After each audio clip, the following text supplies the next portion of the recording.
Taib. Yang ketujuh adalah membantu orang lain. Ada seorang lelaki datang kepada Nabi SAW. Yashku qaswata qalbihi. Dia mengeluhkan tentang kerasnya hatinya. Kata dia, ya Rasulullah, apa solusinya? Hati saya keras. Baca Quran kurang khusyuk. Salat kurang khusyuk. Kurang terenyuh tatkala membaca, mendengar lantunan Al-Quran. Apa solusinya? Kata Nabi SAW. In aradta al yalina qalbuk fatimil miskin wamsah ra'sal yatim. Kalau kau ingin hatimu lembut, maka berilah makan kepada orang miskin dan usaplah kepala anak yatim. Ya. Kalau ingin hatimu lembut, beri makan kepada orang miskin dan usaplah tanganmu kepada kepala anak yatim. Ini adalah dua amalan yang luar biasa yang jika seorang melakukannya, fokus kepada amalan tersebut, maka hatinya akan lembut. Ya. Makanya kita sering lihat orang susah, bikin makanan, kita yang atur sendiri. Kalau perlu kita suruh pembantu kita masak, kemudian kita suruh antarkan, itu lebih melembutkan hati kita. Ketemu anak yatim, kita usap kepalanya ya. Kita tahu bagaimana dia susahnya, enggak punya orang tua ya. Sekolah dalam kondisi tidak ada yang perhatikan dia ya. Kita usap, dia akan sedikit merasakan kebahagiaan dari sentuhan orang tuanya yang hilang. Maka kebahagiaan tersebut akan tertular kepada diri kita. Ya. Dan itu akan melembutkan hati kita. Ya, kalau kita usap kepala anak miskin, anak yatim, jangan lupa kasih uang ya. Jangan diusap-usap terus ya. Tante, sudah berapa kali usap tante? Uangnya kapan? Usap kasih duit juga ya. Usap kasih duit juga ya. Jadi dengan demikian hati kita menjadi lembut. Intinya ini sekedar perwakilan dari contoh dari memperhatikan orang susah. Makanya dikatakan tidak ada sesuatu yang dibagi yang pernah habis seperti kebahagiaan. Semakin kita bahagia-bahagian, kita semakin apa? Bahagia. Ya, maka share kebahagiaan. Punya harta buat apa disimpan-simpan ya. Punya harta untuk beli barang-barang mewah buat apa? Ini barang mewah kita mati mau dibawa, enggak dibawa ya. Mending ini tas mahal kita jadikan sumbangan untuk anak yatim. Ini tas mahal kita sumbang untuk masjid. Ya, ini tas mahal kita jual untuk berikan kepada ya fakir miskin. Itulah aset kita yang akan kita terima di akhirat kelak. Ya. Jadi kalau ingin hati menjadi lembut, jangan lupa untuk beri makan kepada fakir miskin dan untuk menyentuh kepala anak yatim. Seperti sekarang ada program-program Jum'ah Berkah, Jumat Barokah. Masya Allah itu. Hari Jumat mereka buat makanan, orang-orang sholat kemudian makan. Alhamdulillah itu suatu kebaikan. Ya. Kemudian ke-8, agar hati menjadi bersih, terhindar dari berbagai macam kotoran. Jangan masukkan dunia di hati. Jangan masukkan dunia di hati. Dunia di tangan, jangan saya masukkan di dalam hati. Ya. Saya tidak melarang anti memiliki barang-barang yang bagus. Itu suatu hal yang wajar ya. Kalau perlu apalagi ya, tidak ada masalah ya. Tapi jangan sampai itu kemudian benar-benar dimasukkan ke hati. Contoh punya mobil mewah. Ya udah punya mobil mewah, saya perlu, saya pakai enggak ada masalah. Tapi kalau kau goret sedikit, aduh marah ngamuk macam-macam. Kayaknya hatinya teriris waktu ada yang gores apa?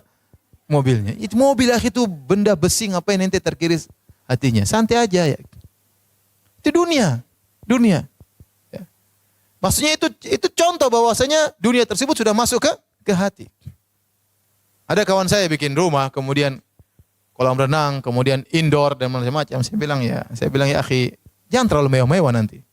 Kalau terlalu mewah, kita mau mati tuh kayaknya gimana gitu. Ini sudah bangun bagus-bagus, saya mati, gimana rasanya?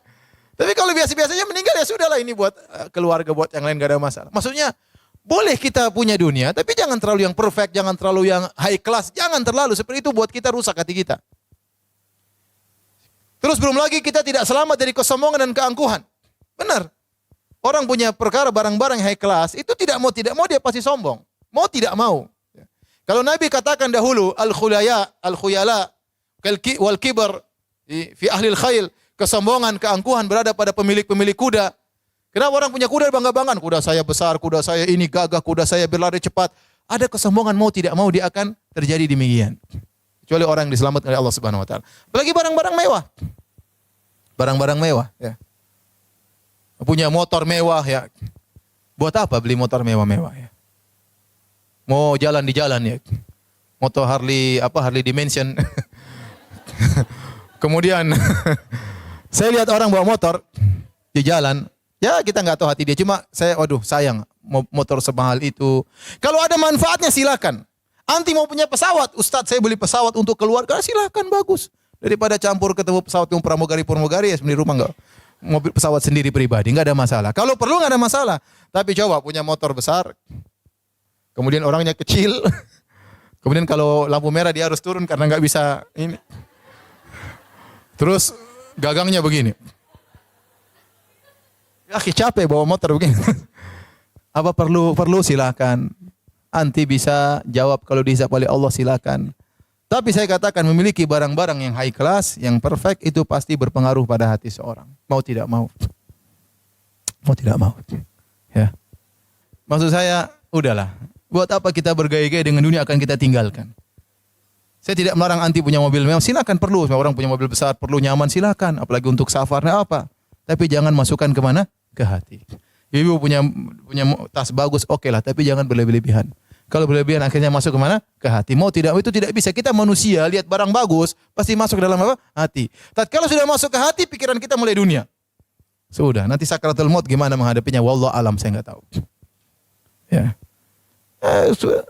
Punya saya tidak bukan berarti ibu suruh beli tas yang 20.000 enggak, maksud saya enggak. Yang wajar-wajar saja maksud saya. Oke yang bagus tapi jangan terlalu bagus. Jangan sampai kalau bagus tuh terlalu bagus pasti masuk ke hati. Mau tidak mau. Itu kita manusia lemah iman kita. Apa kata Nabi sallallahu alaihi wasallam? Mali walid dunya innama mathali wa mathalud dunya karaqibin istadhalla tahta syajarah thumma raha fatarakaha. Apa urusanku dengan dunia kata Nabi sallallahu alaihi wasallam. Waktu ada orang melihat, ya Rasulullah, kenapa Anda tidak mengganti kasur Anda menjadi besar, menjadi begini? Lihat orang-orang kafir mereka di dalam kemewahan. Kata Nabi, apa urusanku dengan dunia? Apa urusanku dengan dunia?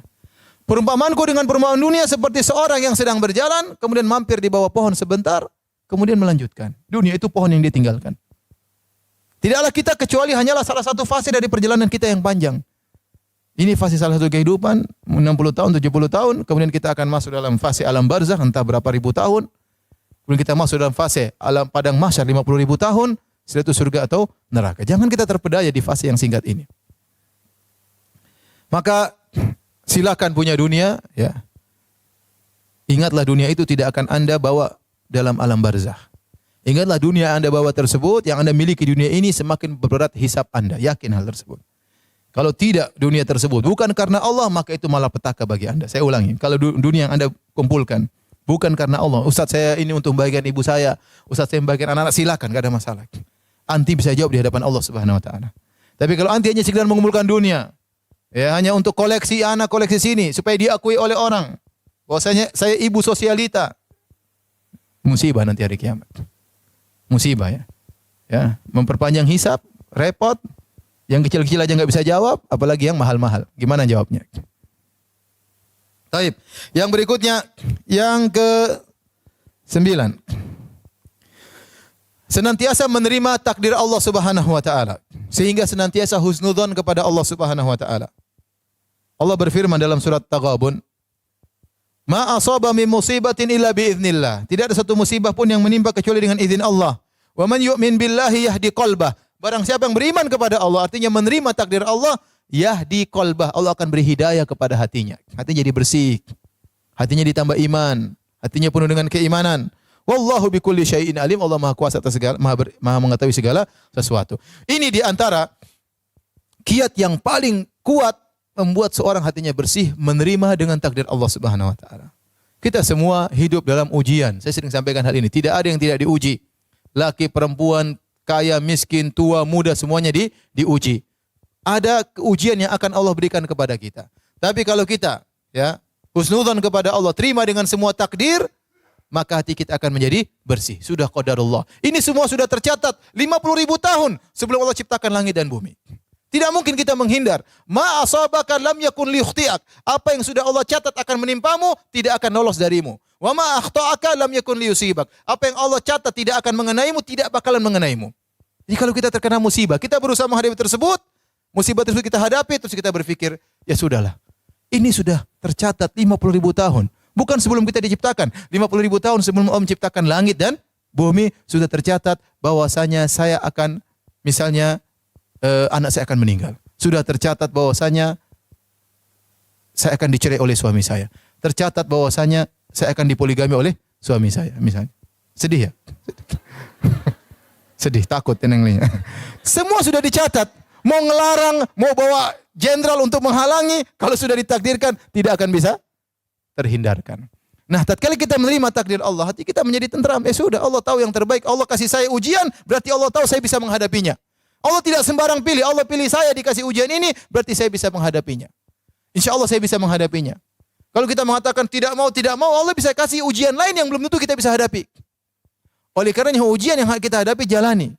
Pasrah, serahkan kepada Allah. Pasti di baliknya ada hikmah yang luar biasa. Wa may yu'min billah, barang siapa yang pasrah, yahdi qalba, Allah akan tambah imannya dalam hatinya. Allah akan bersihkan hatinya. Maka ini perkara yang sangat penting, yaitu pasrah dengan takdir Allah Subhanahu wa taala. Saya rasa tidak ada yang paling membuat kita pasrah kecuali kita ingat, sudah ditakdirkan mau diapa. Sudah digariskan oleh yang kuasa, yang di atas sudah menggariskan 50.000 tahun sebelum menciptakan langit dan bumi, terus mau diapain? Ya, anak meninggal, barang hilang, ya. Istri kayak begini, suami kayak begini, sudahlah. Repot, ya. Maka tinggal kita berusaha menghadapi ujian tersebut sesuai dengan koridor syariat Allah Subhanahu wa taala. Kita mencak-mencak juga percuma, nangis-nangis meronta-ronta tidak merubah kondisi. Hanya menambah dosa. Hanya menambah dosa, semakin suudzon kepada Allah Subhanahu wa taala. Ya, protes kadang, ya Allah kenapa kau timpakan aku musibah seperti ini? Protes, subhanallah. Protes kepada Rabbul Alamin. Ya, ini dosa besar, tidak boleh. Ya, maka latih diri kita untuk pasrah dengan apa yang Allah gariskan, ya. Ya. Saya sering dinasihati sama istri saya. Kadang-kadang saya marah. Kata istri saya, Abi kan ustadz, masa ustadz tidak percaya sama takdir? Ya, benar. Itu nasihat yang benar. Terkadang saya secara ilmu oke, tapi terkadang praktek saya pun terkadang keliru. Ya. Ini manusia, ya. Ustaz juga apa manusia, ya. Alhamdulillah ada yang mengingatkan. Taib, yang terakhir, agar hati kita bersih, yang paling baik, yang paling utama dari semua sebab adalah doa. Ini doa yang sebab yang paling utama dari 9 sebab lainnya adalah berdoa kepada Allah Subhanahu wa taala. Ya. Di antara doa yang diajarkan oleh Nabi sallallahu alaihi wasallam, harap dihafal, ya muqallibal qulub tsabbit qalbi ala dinik. Bukan cuma dihafal, dibaca diulang-ulang, ya. Ya muqallibal qulub, wahai pembolak-balik hati manusia. Tsabbit qalbi ala dinik, tegarkan hatiku di atas agamamu. Itu bersihkan, istiqomahkan, luruskan. Jangan buat hati kita menjadi hati yang mencintai maksiat. Jadikan hati kami hati yang membenci kepada kemaksiatan. Ya, jadikan hati kami gelisah kalau mendengar ghibah dan namimah, bukan hati yang malah senang mendengar hati ghibah dan namimah. Berdoa kepada Allah sambil kita renungkan maknanya, ya muqallibal qulub, tsabbit qalbi ala dinik. Jadikan hatiku hati yang sabar tatkala terkena ujian. Jadikanlah hatiku yang tawadhu tatkala mendapatkan kenikmatan, tidak sombong dan angkuh. Itu semua termaktub dalam makna ya muqallibal qulub, tsabbit qalbi ala dinik. Ya Allah, pembolak-balik hati manusia, tegarkan hatiku di atas agamamu. Kemudian juga di antaranya doa tadi, wala taj'al fi qulubina ghillal lil ladzina amanu. Dalam Al-Qur'an, dalam surat Al-Hasyr. Wala taj'al fi qulubina ghillal lil ladzina amanu. Ya Allah, jangan kau jadikan dalam hati kami ghil, itu dengki, jengkel sama orang, ya. Jangan. Jadikan hati kita sudah, kalau ada yang zalimi kita mudah memaafkan. Ada yang bikin jengkel kita mudah memaafkan. Wala taj'al fi qulubina ghillal lil ladzina amanu. Kita baca dalam Al-Qur'an, in rabbana innaka raufur rahim. Kita baca dalam sujud kita, dalam salat malam kita. Ya, berdoa kepada Allah Subhanahu wa taala. Di antaranya juga doa yang diajarkan oleh Nabi sallallahu alaihi wasallam panjang, tapi di ujungnya Nabi berkata, waslul sakhimata qalbi. Cabutlah kotoran hatiku. Ini doa yang paling langsung pada pembahasan kita. Waslul sakhimata qalbi. Coba dihafal. Waslul sakhimata qalbi. Qalbi. Waslul, tahu waslul? W A S L waslul itu artinya tarik, ya. Waslul sakhimata, sin kha ya ta, sakhimata qalbi. Waslul sakhimata qalbi. Kalau anti merasa lagi hasad, lagi dongkol, lagi jengkel, berdoa, waslul sakhimata qalbi. Ya Allah, cabut itu penyakit-penyakit hatiku, ya. Ibu-ibu, ini semua hanyalah teori, ya. Selanjutnya ibu harus mempraktekkan. Sejauh mana kita praktekkan teori-teori ini, sejauh itu pula hati kita akan bersih. Dan yakinlah bahwasanya hari kiamat kelak tidak bermanfaat penampilan kita, paras kita yang selalu kita bawa ke salon, tidak bermanfaat. Tidak bermanfaat tas kita yang mahal, ya, tidak bermanfaat HP kita yang baru, tidak yang bermanfaat. Yang bermanfaat hanyalah hati yang bersih. Wallahu ta'ala alam bisawab. Kalau ada yang bertanya saya persilahkan.